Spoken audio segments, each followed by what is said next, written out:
Welcome to the Civic Hub. The Civic Hub is a shared community space for grassroots and small nonprofit organizations working to make lives better for everyone in Waterloo Region. Partner organizations come from a range of fields: environmental justice, democratic reform, arts and culture, anti-poverty, anti-racism, human rights, ethno-cultural and newcomer support, technology, peace and nonviolence, spirituality, and well-being. On the show, we welcome one of our partners to the Civic Hub.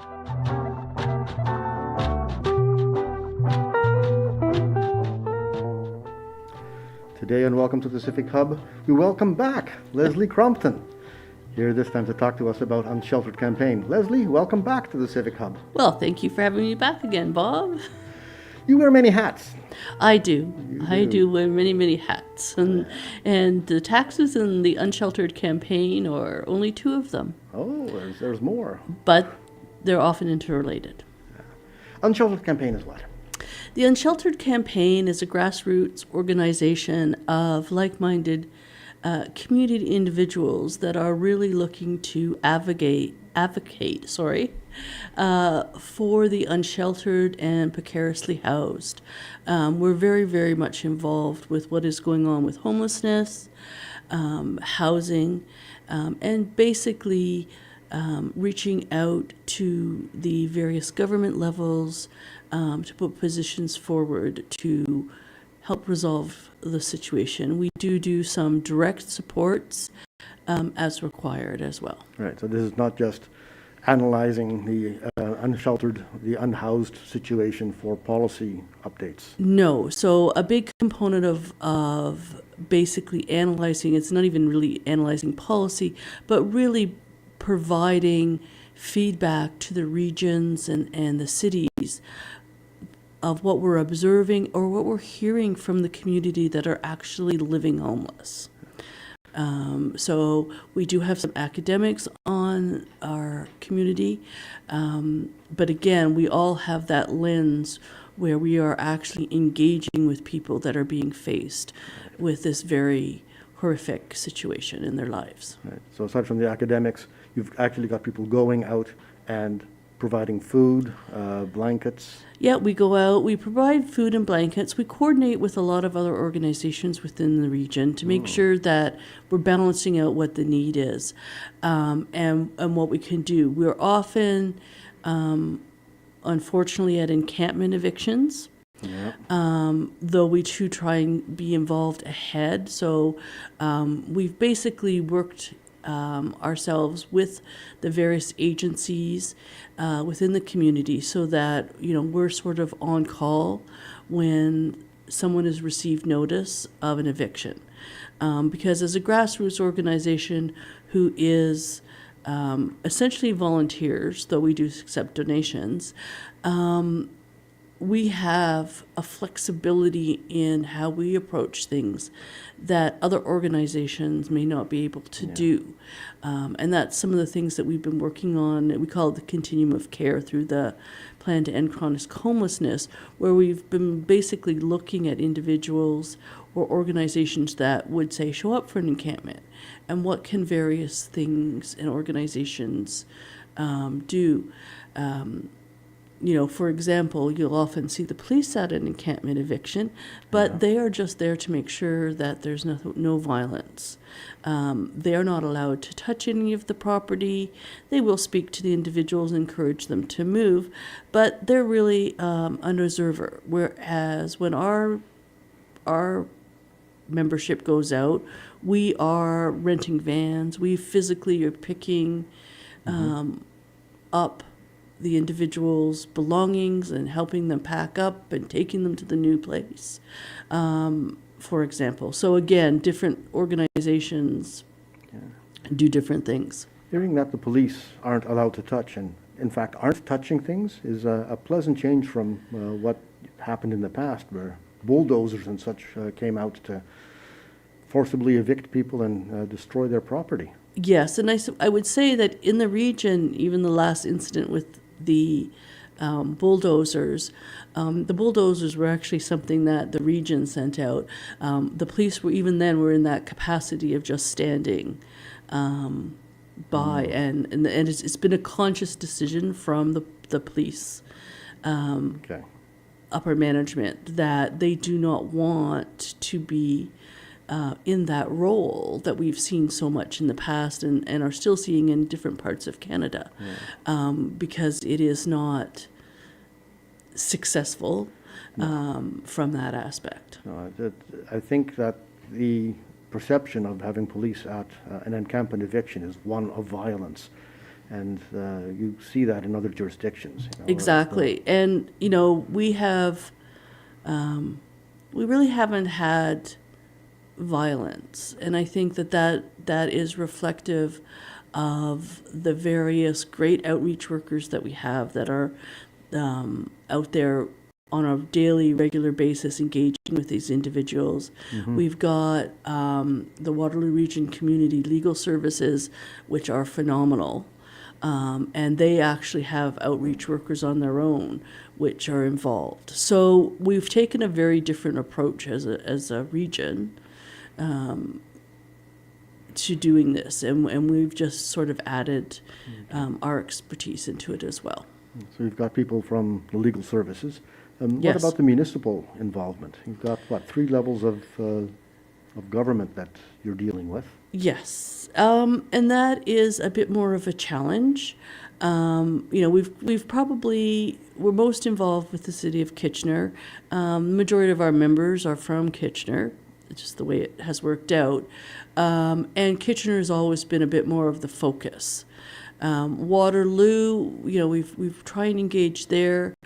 We try and engage in Cambridge, though Cambridge Council is very specific that you have to be living in Cambridge to be able to speak at council. So we can't delegate in that way. We have engaged, through emails and such with the city of Cambridge, but they're a little bit more of a difficult nut to crack, so to speak. Right. What about the regional level of government? I think we've built a fairly good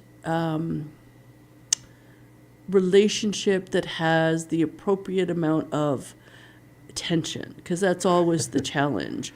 We want to be able to work effectively together with still being able to really call the different organizations in the region to task when something isn't happening from that perspective. And there's still a significant way to go. We were very involved in providing feedback into the plan to end chronic homelessness. And a number of our members are involved in the work that's being done on that as well. Seems to me that it's at the regional level of government that does the most visible role in ending homelessness, in that they've got the public housing department, they've got the public health department. They do, but I think that what we still need is we need much more collaborative between all the municipalities. And we still are seeing some of the municipalities pushing back and saying, well, the region's supposed to handle this. Yeah. Well, actually, you can make some decisions. And, we continue to have those types of things happen. And we see this with all levels of government.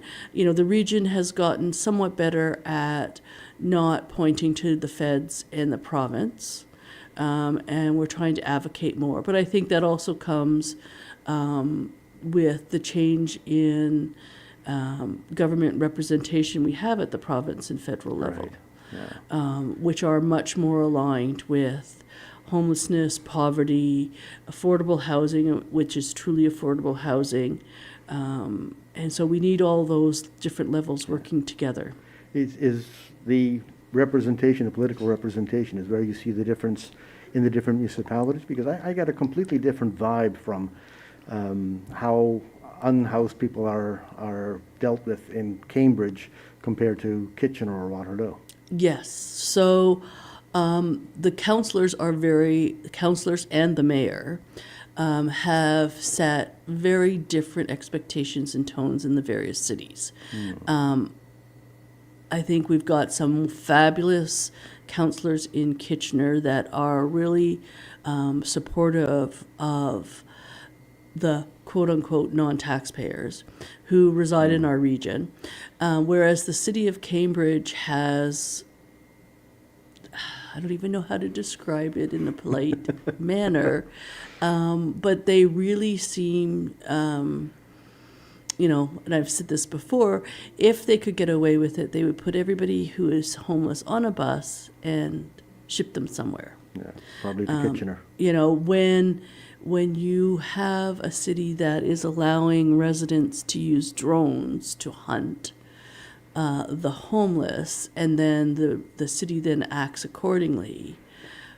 Oh dear. To evict, that sets the tone, and it encourages. Whereas I find the councillors and to some degree the mayor a little bit more open to dealing with it in a human rights and a humane manner. Right. How about the township municipalities? Are they involved in planning for unsheltered people as well? They are involved, and it's a bit more of a challenge because, again, they've got a number of different aspects that they have to deal with beyond what the municipalities see. But they are engaged. There's about 4 different organizations or contacts out there that are working on that, and they have been asked to participate in the plan to end chronic homelessness. Okay, so that's a good comprehensive cooperation then from all the different municipalities within the Waterloo region. Yeah, we continue to work on it, and we can only get better. Mm-hmm. It's not perfect yet, but... Yeah. How's the Unsheltered Campaign membership composed? You said you've got some people from legal services. You've got some lived experience people, no doubt. Yes, we have lived experience. We have people who live in the parts of the city that are affected by the homelessness, mm-hmm. that have come to just join us through various means. We don't tend to promote ourselves excessively. It's a lot of word of mouth or engagement through other activities that we have been doing. Right. The people that are involved, how did they come across the Unsheltered Campaign? Because it's not like you said, it's not a prominent organization. Yeah, it's not a prominent organization. It's a good question. Some of it comes from those that are engaged with the Civic Hub as well as the Social Development Center, because we're a little bit more visible there. And then most of us who were originating in the Unsheltered Campaign, as I said, have many hats out in the communities. Right. And so people hear through word of mouth, or they see us on a panel or on that, and will reach out. We've done a number of news interviews, both radio and TV, over the years. Mm-hmm. So that's how we sort of provide our information. Yeah. And the Social Development Center is providing the charitable partnership to the Unsheltered Campaign. Yes, they do. So we don't aggressively or extremely actively look for donations, but they manage our money.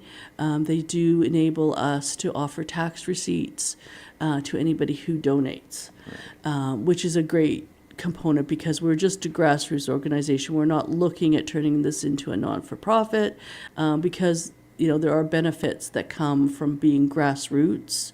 And we're much more of a collective. We do not have, although I'm here, we do not have a hierarchical structure. We do not have titles. We all take on different roles based on what makes sense based on the topic, who feels comfortable being out in the community speaking, who feels comfortable going out into an encampment. For me personally, I haven't been in an encampment for a while because I'm struggling with knee issues. So I'm more of a hindrance than a help these days. I have done it. So again, we try and work that way through and sort of come to a meeting of the minds. There are plenty of roles in the background that don't require hiking up and down hills to... Well, exactly. There are lots of different roles and different things we can do, and we take turns on those too as well. I've been a member of the Unsheltered Campaign mailing list for a while, and I see that pretty much every week somebody else is asked to step up to chair the meetings. Yes. To take the minutes. Exactly. So we try, like, we recognize that everybody, has a full life. And so to keep this going, we have to balance things out. So we rotate the chairs, we have different people, different attendants, based on what's going on in their lives. And we kind of just, I don't know, we just accept that. And, some weeks there only might be 3 on our weekly meeting. Other weeks we'll have a lot more attendance. We do a lot of email talk, because some of us are fairly old. I know that people have tried to get us on Slack and other things that we haven't quite gotten there yet. Yeah. Just one more tool to use from that aspect. So we do have a lot of email communications and such. When we see something happen, do we want to step on this? So it's not, we have to wait for the meeting to bring something up. It's like, oh, well, look, there's a problem. Let's go deal with this. And the work you do also ebbs and flows. And recently you had a letter that went out. Yes, we did. And that caused a bit of a stir in other media. Yes, so we had a letter that went out in response to the police's comments about a successful roadmap for a successful decampment. And they had spoken about the 150 Main Cambridge decampment, and we were actively involved in that, and we wouldn't call it a successful decampment. If anything, it was not very well. It wasn't a roadmap at all. We have been involved in situations where we've had a successful roadmap, or what we would call a successful roadmap, where you don't need to engage the police to be there. But you do need a lot of the agencies as well as people like Unsheltered Campaign. One of the most significant challenges that is really hard to get people to understand is when someone's been living outside for a significant period of time, and we have a lot of people that are well over a year, and even more over 3 years, going back inside can be difficult in a lot of ways. So it's not a 9 to 5 support role. And that's where sometimes, and we've looked at different things, but that's where having peers and other individuals that are just from the community involved are really important. Moving someone from a tent even into a motel room, totally different dynamic, and so you have to do a lot to keep them there. And it's not just the finances, and it's not just the food. It is the support, someone to talk to, because throughout, we have one couple that they've been successfully housed for 2 years now, but it took a lot. And even, they were 3 months into a motel and then into an apartment. And there was still a lot of, things happen. You're in an apartment building, suddenly you have neighbors that you have to engage with, which you didn't necessarily have to do in the same way when you were living in your encampment. And there's rules. And there are often, even in that 2-year period, the words, "I'm just going to go live outside," come up, right? Because they might not know how to deal with this situation, they're frustrated, those types of things. Right. So as a non-governmental organization, a group of volunteers with lived experience people on board, that must help you in getting the acceptance of the people that need the assistance. Exactly.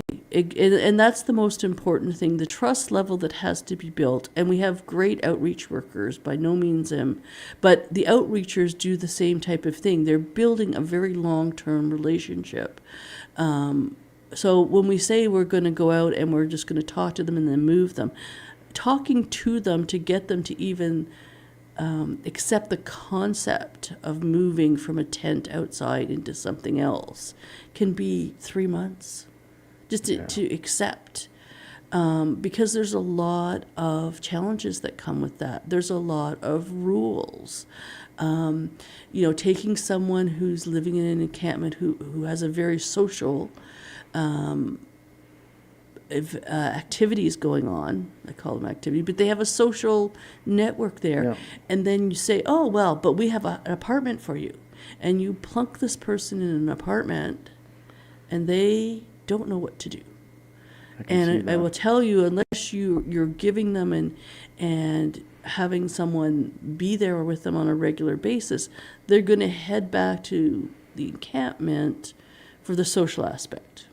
And then it's just an easy slide back, because why am I going back and forth? Why am I just going there to sleep, right? You have to make sure that, if they need supportive housing, that they get the supportive housing where they need to learn how, again, to cook.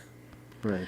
If you've been on the street for a long period of time, your meals are coming from various service providers.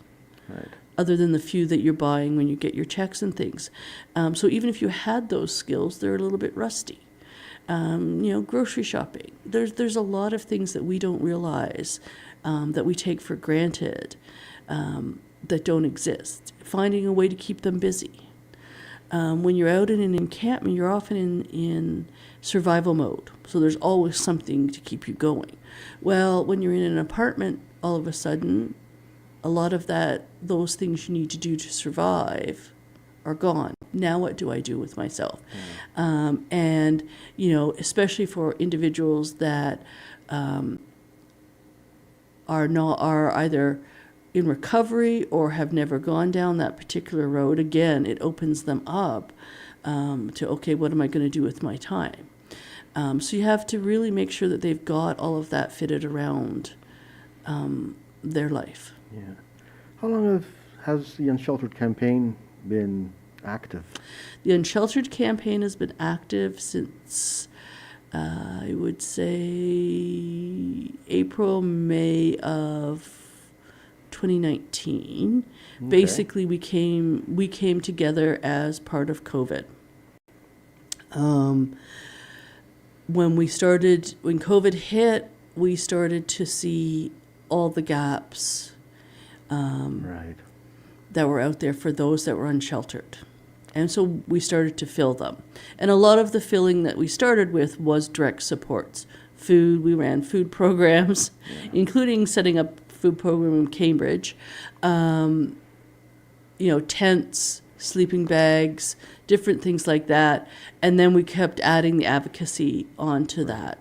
A number of the members have met through the Social Development Center, because the Social Development Center used to run a Tuesday night housing group drop-in. Right. So we met there, and then COVID hit. And for some individuals, again, we have a lot of experienced people who are housed, but again, we were doing all kinds of advocacy work through the Social Development Center, and then suddenly they have nothing to do. And again, we run into those same things, so we started working on it, and that's how we came into being. Is it just coincidence that it started up around the same time as a Better Tent City? Yes, it is a coincidence, though, again, we have been involved, and some of the Better Tent Cities individuals are part of the Unsheltered Campaign as well. As you get with any of these social organizations, there's the same faces that keep popping up all over the place. Exactly. So we do engage with them. I was involved with the Better Tent City through the Social Development Center, because at one point I did their bookkeeping. Right? So you do get involved. And I think it's a lot of, that's what it takes to try to be successful. Because out on the street, there's a lot of different individuals with a lot of different needs. Right? And one size fits no one. And definitely. And so by having those communication channels and those contacts, you can help find solutions a lot easier. Yeah. Does the Unsheltered Campaign meet in person at the Civic Hub? We have not met for a very long time at the Civic Hub. It's mostly an online meeting, isn't it? Yeah, it's mostly an online meeting. But then a lot of the members, we also meet not as official Unsheltered Campaign, but we do get together on occasion. We've been talking about having some more meetings at the Civic Hub, but we just haven't gotten around to it. Right.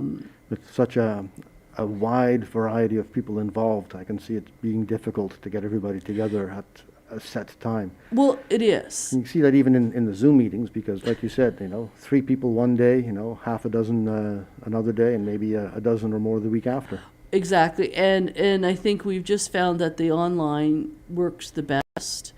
We do use the Civic Hub for a variety of other things, and we have used them over the years. Where, for a period of time during COVID, we were storing our donations there, for example. But yeah. Is there room available for others to get involved? And if so, how would they do that? There's always room for others to be involved. Definitely. The best is to reach out to, I believe we have an email address on the on the Social Development's website, though I haven't looked in a while. Yeah, I'm looking at the Civic Hub website now. It's civichubwr.org/unsheltered-campaign. Yes. And if there isn't a phone number for contact on there, there will be shortly. Yes. So that is probably the best way. We do have someone who does man that, because we do get a lot of emails in through that way. You can also donate through the Social Development Center, and if you go to the donate site, you just look at the drop-down menu, and it'll say Unsheltered Campaign. And, when it comes to donations, we are probably a little bit more flexible in what we use donations for. And we try because there's a lot of costs that come with being unsheltered, beyond tents and food and things like that. And that's where we also play a role, of picking up those costs that other organizations may not. Right. Is there a single contact email address that people can get to? Possibly civichub@waterlooregion.org. Okay. Will that do the trick? That would do the trick. All right. We'll point people at that. Yes, So if thank anybody you. wants to help out and get involved, then email to civichub@waterlooregion.org, which is actually the Social Development Center. And they'll put you in touch with all the right people to get involved in the meetings and do some outreach work. Lesley, thank you very much for telling us about Unsheltered Campaign today, and welcome back to the Civic Hub. Thank you, Bob. Have a great day, everyone. You've been listening to Welcome to the Civic Hub, where we welcome community partners to the Civic Hub. The Civic Hub is online at civichubwr.org. You can reach the Civic Hub by email at civichub@waterlooregion.org. Welcome to the Civic Hub is produced at the studios of CKMS-FM 102.7 Radio Waterloo. The show is sponsored by the Social Development Center of Waterloo Region. The executive producer is Alexander Petrovich. Ritika Sharmali is the producer and host. Additional production is done by Anjali Sanderson, and I'm Bob Jonkman. The Civic Hub is sponsored by the Region of Waterloo Upstream Fund, and the theme music is A Good Bass by Kumiko from the Free Music Archive, used under a CC0 license.